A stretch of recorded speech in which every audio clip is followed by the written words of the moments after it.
Pôncio Pilatos é um personagem que foi citado nas Escrituras Sagradas em apenas uma ocasião, mas mesmo assim ele teve um papel fundamental nos acontecimentos bíblicos, tendo responsabilidade direta na crucificação e na morte de Jesus.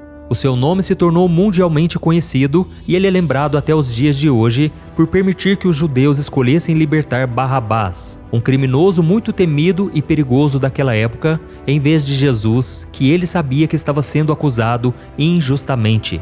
E apesar da sua esposa ter sonhado sobre Jesus na noite anterior e aconselhado seu marido a não se envolver com ele, Pilatos acabou entregando Cristo para ser crucificado.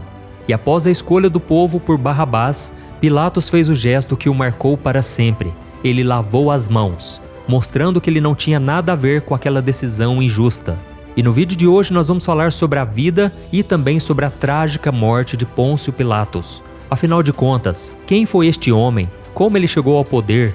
Por que ele lavou as suas mãos e permitiu com que Jesus fosse morto na cruz? E também, quais foram as trágicas consequências das escolhas erradas que este homem sofreu? Fique comigo até o final, porque você vai se surpreender. Mas antes de começar, eu quero te pedir para se inscrever aqui no meu canal. É só você clicar no botão inscrever-se, que está bem aqui abaixo do vídeo, e ative também o sininho da notificação para que você receba diretamente no seu celular os próximos vídeos que eu colocar, ok? Então vamos lá. No cenário histórico do primeiro século depois de Cristo, o Império Romano se desenvolvia e se tornava cada vez mais poderoso. E foi exatamente nesse período que surgiu um personagem que deixaria sua marca na história, Pôncio Pilatos. Ele foi um membro da alta sociedade romana e se tornou prefeito da província da Judéia entre os anos 26 e 36 depois de Cristo, durante o reinado do imperador Tibério César. Mas antes de conhecermos toda essa história, é preciso entender o contexto histórico que moldou a vida e o legado de Pilatos. Para entender melhor a importância e o poder de Roma durante a época de Jesus, podemos observar o tamanho do seu território. O Império Romano se estendia por uma grande área, começando nas Ilhas Britânicas, onde hoje é a Inglaterra, e se estendendo até o Egito. Ele também cobria da Espanha até a Ásia Menor, que hoje nós conhecemos como Turquia. E por causa desse imenso território, o Império Romano tinha que lidar com muitas culturas e religiões diferentes, incluindo a dos judeus. A Judéia era uma província muito importante para Roma, pois essa região ficava na costa leste do Mar Mediterrâneo, de onde chegavam e saíam embarcações comerciais para o mundo inteiro. Acontece que o povo da Judéia não aceitava bem a ocupação dos romanos e por isso o local vivia uma tensão que nunca acabava. A relação entre os governantes romanos e a população judia era delicada, já que os judeus tinham costumes e crenças religiosas completamente diferentes dos romanos. Enquanto os judeus acreditavam no Deus de Israel, os romanos idolatravam vários deuses pagãos. Além disso, as pessoas da Judéia não aceitavam ser uma província dos romanos porque elas acreditavam que haviam herdado a sua terra de Abraão. Então, Roma tinha que manter o pulso firme para continuar tendo domínio daquela região. E é nesse momento em que Pilatos aparece. Conhecido por sua autoridade e responsabilidade, ele foi nomeado pelo imperador para ser o prefeito do lugar. E uma das responsabilidades desse líder era manter a ordem da população utilizando a força, se fosse preciso, e ele também cuidava da coleta de impostos do povo. Inclusive, antes de ser chamado por Jesus para fazer parte do seu ministério, o discípulo Mateus trabalhou diretamente com Pilatos, sendo um dos coletores de impostos dos judeus. E apesar de a Bíblia deixar muito claro a existência de Pôncio Pilatos na história, existem alguns pensadores ateus que insistem em afirmar que não passa de uma figura folclórica, criado para ilustrar a história de Jesus, que segundo esses filósofos também é fictícia. Mas se a Bíblia, Jesus e Pilatos são frutos da imaginação de alguém, como o rosto de Pilatos está gravado em algumas moedas romanas daquela época? E como seu nome está inscrito na base de uma estátua encontrada nas ruínas do Teatro Romano da cidade de Cesárea Marítima? Além disso, existem vários livros de filósofos dos tempos de Jesus que fazem referência a Pilatos, incluindo do historiador judeu Filon, que o descreveu como sendo um homem inflexível, teimoso e muito cruel. Em um desses registros históricos, está escrito que Pilatos queria construir na Judéia um grande aqueduto, que nada mais era do que um grande canal que servia para levar água às regiões que não eram banhadas pelos rios, e para isso ele exigiu que o Templo de Jerusalém desse dinheiro para essa obra. Os sacerdotes do templo não gostaram da ideia, dizendo que aquele dinheiro era sagrado, e eles foram ameaçados por Pilatos com o aumento de impostos. Então, eles acabaram concordando em pagar por aquela construção, desde que ninguém soubesse do acordo e que aquela água passasse pelos reservatórios do templo. Os judeus logo perceberam o plano e ficaram revoltados com aquilo. Muitos foram às ruas para protestar contra os sacerdotes e também contra Pilatos. E eles acabaram presos e alguns condenados à morte por rebelião contra o império. Mas nenhuma atrocidade cometida por Pilatos pode ser comparada àquela feita contra o Filho de Deus. Quando Jesus foi preso pelas autoridades religiosas, que o acusaram de blasfêmia e de se proclamar rei dos judeus, eles o levaram até Pôncio Pilatos para que ele tomasse uma decisão sobre o destino daquele homem. E aqui vale fazer uma pequena pausa na história para que eu possa te mostrar uma coisa muito interessante. A participação de Pilatos no destino de Jesus e, consequentemente, na vida de todos nós cristãos, foi registrada nos 4 evangelhos do Novo Testamento de formas um tanto quanto diferentes, de acordo com cada um dos autores dos livros Mateus, Marcos, Lucas e João. Mateus enxerga Pilatos como um homem de personalidade fraca e sem poder de decisão. E isso fica muito claro no capítulo 27, onde ele interroga Jesus e, mesmo sabendo que o Senhor era inocente, oferece ao povo a escolha de libertar ele ou Barrabás. Também é nesse evangelho que nós encontramos a história da esposa de Pilatos, que aconselha o marido a não se envolver com Jesus, mas acaba sendo ignorada.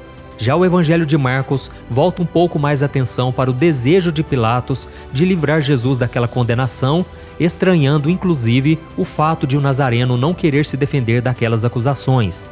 E em determinado momento, Pilatos chega a questionar a multidão que pedia a crucificação e ele tenta convencê-la a mudar de ideia, dizendo em voz alta que crime ele cometeu. E já o apóstolo Lucas descreve Pilatos como um líder que não quis assumir a responsabilidade de uma decisão tão importante.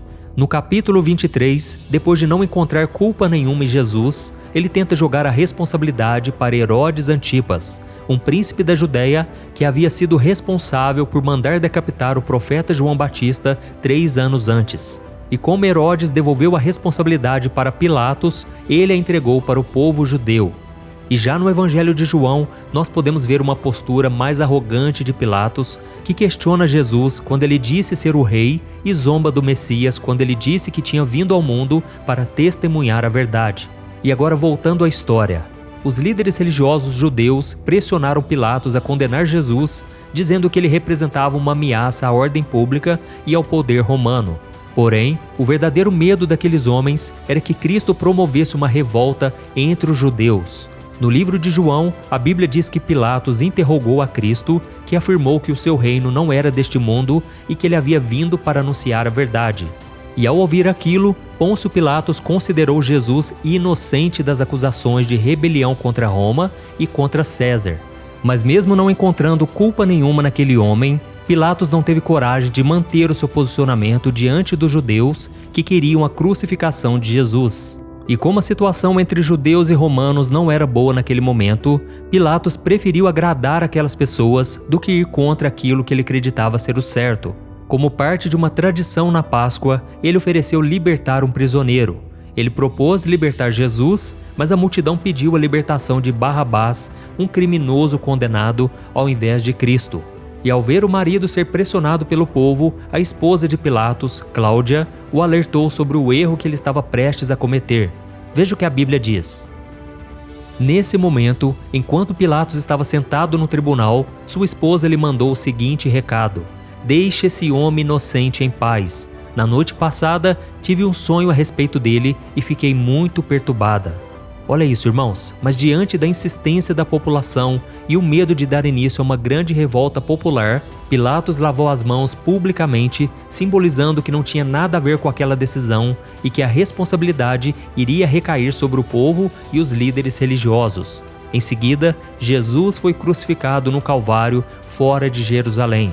A participação de Pôncio Pilatos na narrativa bíblica terminava ali, mas a sua vida como líder do Império Romano na Judéia continuou. Mesmo depois de ter se encontrado com Cristo, ele continuou sendo o mesmo homem mau de sempre. Relatos históricos mostram que 3 anos depois da morte de Jesus, ele realizou uma ação brutal, mandando prender e matar alguns galileus que estavam fazendo sacrifícios no templo. E pouco tempo depois, ele ordenou que os seus homens agissem violentamente contra um grupo de samaritanos que se reuniram no Monte Gerizim, ao norte de Israel, por acreditar que eles estavam preparando uma rebelião contra o império. Acontece que os judeus ficaram tão revoltados com essas duas atitudes de Pilatos que um grupo de líderes daquele povo pediu uma audiência com o imperador Tibério César para que ele intervisse na situação.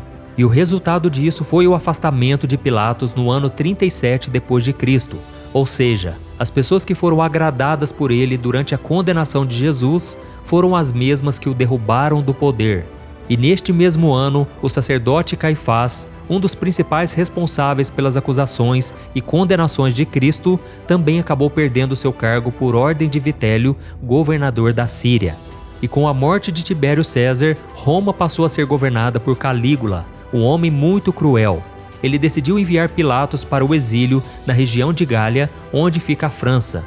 Inconformado com a sua decadência, o ex-líder da Judéia, que teve um papel fundamental na condenação e morte de Jesus, acabou tirando a própria vida. E assim termina a história de Pôncio Pilatos, sozinho, longe do poder e da fama que sempre se orgulhou de possuir. E eu quero terminar essa mensagem com uma reflexão para você. Leia comigo o que Jesus disse em Mateus capítulo 6. Seus olhos são como uma lâmpada que ilumina todo o corpo.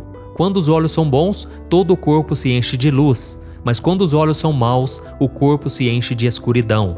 E se a luz que há em vocês é, na verdade, escuridão, como é profunda essa escuridão? Irmãos, Pilatos esteve diante de Jesus Cristo e esse encontro poderia ter transformado a sua vida para sempre se ele simplesmente tivesse olhado para o Mestre do jeito certo, como Filho de Deus que havia vindo ao mundo para testemunhar a sua verdade. Mas infelizmente, o poder, a ganância e a preocupação com aquilo que os outros estavam pensando criaram uma escuridão dentro do seu coração e fizeram com que esse líder romano não conseguisse sentir a presença maravilhosa do Espírito Santo. E vale lembrar que o futuro de Jesus não seria diferente, mesmo se Pilatos tivesse ouvido a sua esposa e decidido libertá-lo. Porque Deus já tinha determinado que o seu filho precisava se entregar em sacrifício para libertar o mundo da condenação do pecado.